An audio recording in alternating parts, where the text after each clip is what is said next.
こんにちは、斉藤直樹です。今日も気まぐれ添削やっていきたいと思います。今日の作品はこちら。すごくね、雰囲気があって素敵なイラストですよね。こちらは学校法人神戸学園の特別イベントで添削させていただいた内容です。リミンさんの作品でタイトルはリボン。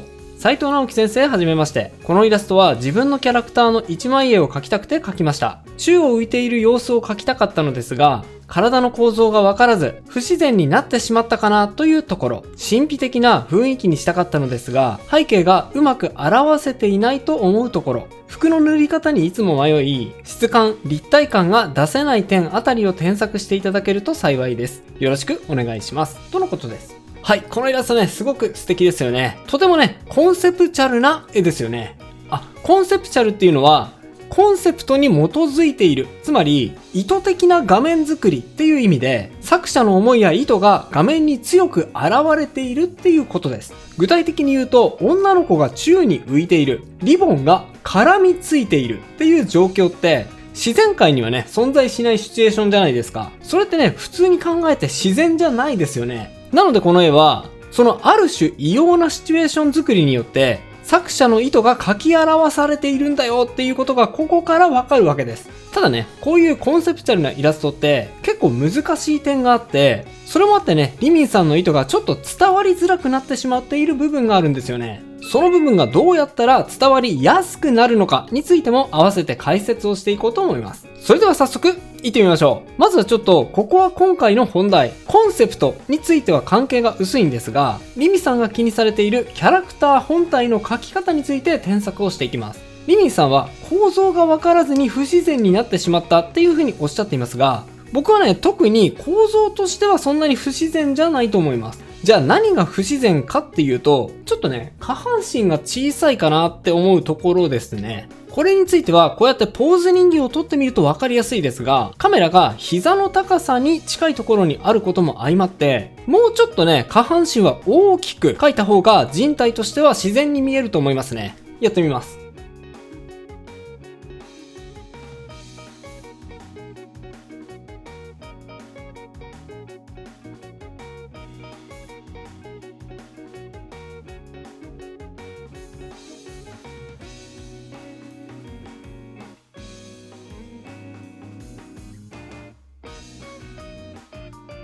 はい、こんな感じです。ちょっとね、リボンは非表示にしました。元のキャラクターの年齢にもよると思うんですが、制服を着ていることから高校生かなって思うので、足をね、ある程度大きく見せた方が、キャラと年齢感があって、自然な体型に見えるんじゃないかと思います。あとね、細かいですが、ローファーが足に一体化して見えづらいので、ちょっと加筆しますね。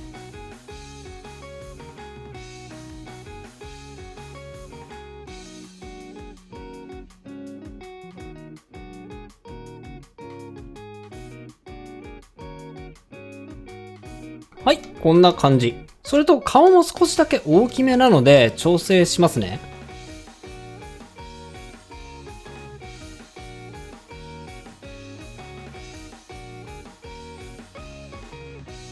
はい、顔を少し小さくして位置もちょっとね、ずらしました。微妙な違いですが、顔の位置はちょっとずれただけでも表情がまるで違うように感じてしまいますので、ここは特に注意して調整してみてください。次にワイシャツの部分を調整します。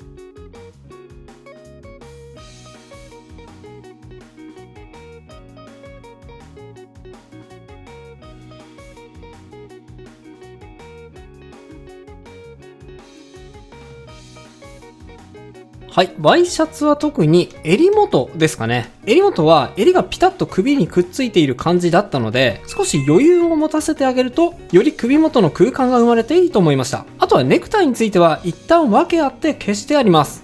ここについてはね、後で解説しますね。続きやっていきます。次は黄色い上着の部分ですね。ここも調整していきましょう。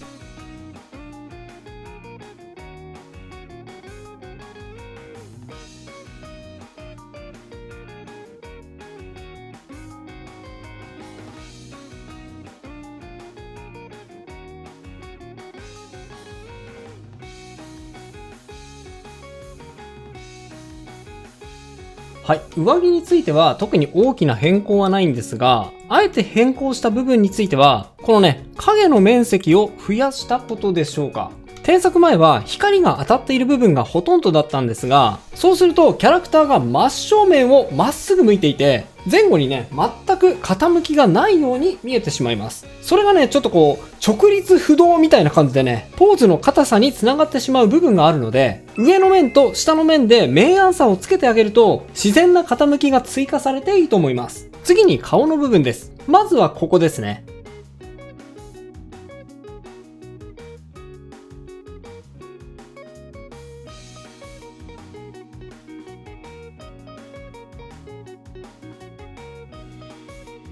はい、耳の位置をちょっと下げました。カメラがね、膝の位置にある想定だと、顔は若干そこから見上げているような感じになります。その場合、耳をもう少し下に持ってきた方が、下の角度から見ている顔の角度として自然だと思います。はい、この角度に合わせて顔の中身も若干調整してみます。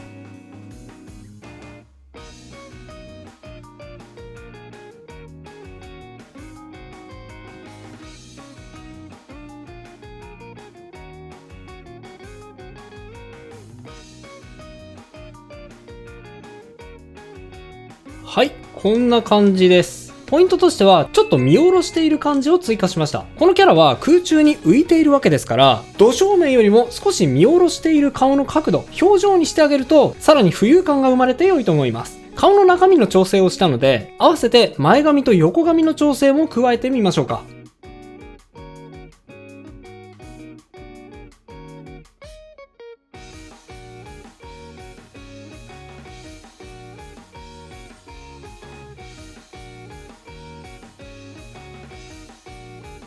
はい、こちらもちょっとだけ角度をつけるように変更を加えました。さらに後ろ髪についても調整します。ここは若干ね、変化が大きいかもしれません。やってみます。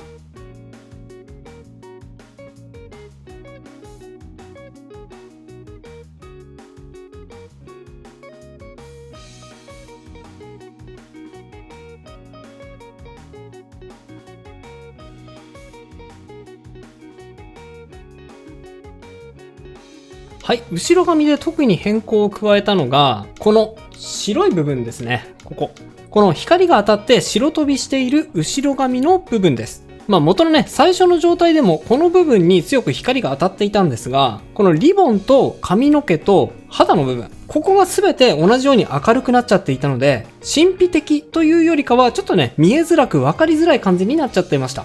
ただね、強く光を当てるっていうのは、すごく神秘性を表現するための手法としては合っているので、全体に同じように当てるのではなく、髪の毛だけが強い光で光を反射しているようにすれば、見えやすさと神秘性、どちらもね、いいとこ取りできると思います。さあ、キャラについてはこんな感じ。次は全体の演出周りについての添削に移っていきます。でですね、ここからさっき胸元のネクタイを消したことについて触れていくんですが、皆さんなぜ僕がネクタイ消したと思います？それはですね、簡単に言うとリボンじゃないからです。このイラストのタイトルはリボンですよね。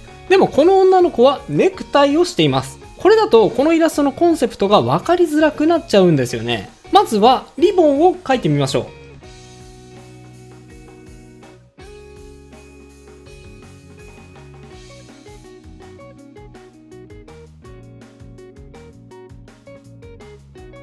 はい、こんな感じ。この変更によって何が変わるのかっていうのは、調整が終わった後に解説します。なんでこうした方がいいのか、皆さんもね、想像しながら見てみてくださいね。さらに周りのリボンについても、ポーズを変更した分、ちょっとね、流れが不自然になってしまった部分がありますので、それも合わせて調整していきます。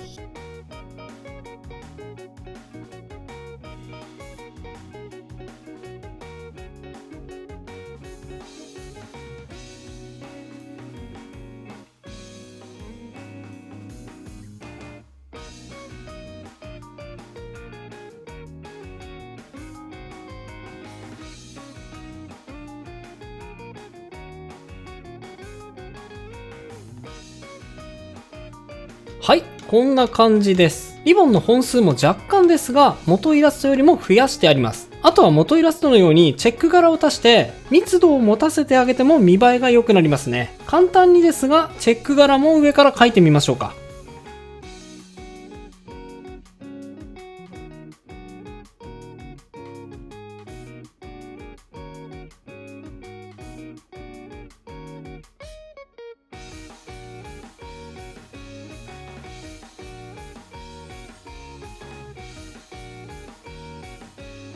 はい、まだ途中ですが、同じようにキャラクターのリボンについてもチェック柄を追加していってみましょう。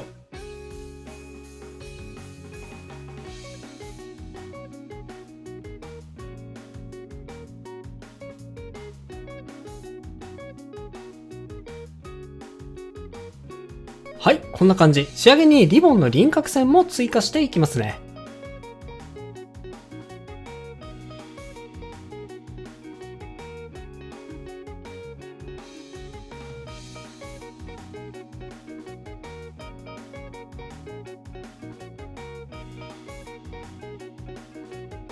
はい、だいたいこんな感じでリボンが描き終わりました。さて、なぜこのように胸元のネクタイを消してリボンに変更し、周りのリボンの柄も同じくチェック柄で揃えたかなんですが、このイラストのタイトルはリボンですよね。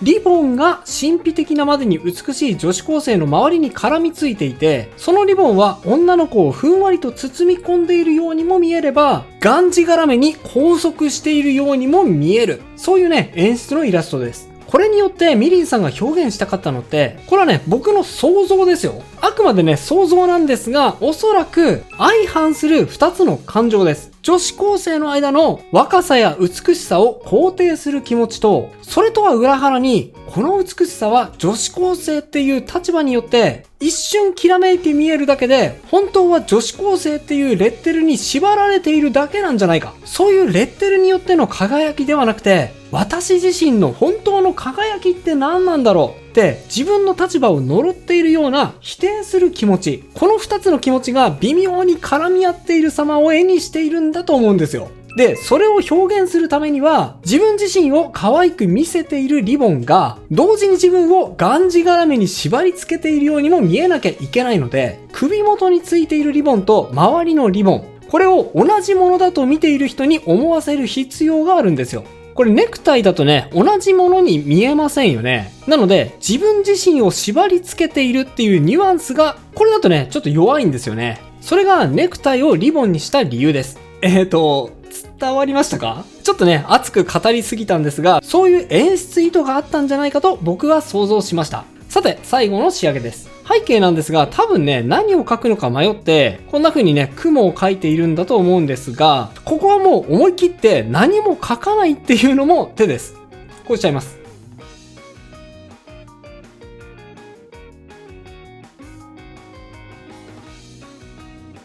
はい、基本的には単純にグラデーション背景にして、下の部分に少しだけ空気の流れのようなもやを描き入れました。こういうもやは、イラストレーターの寺田克也さんが対応していたんですが、背景に特に意味を持たせたくない。だけど、ちょっと空気感が欲しいっていう時には便利ですね。さらに神秘性を増すために、こうします。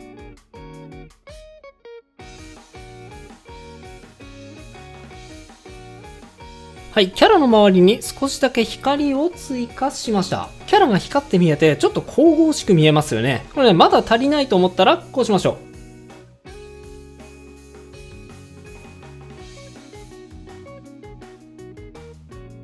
う。はい、キャラクター全体にではなく、上半身周りだけ、もう少し明るく調整してみました。これでさらに神々しさがアップしたと思います。最後に、元々ついていたレンズフレア。これもね、追加しましょう。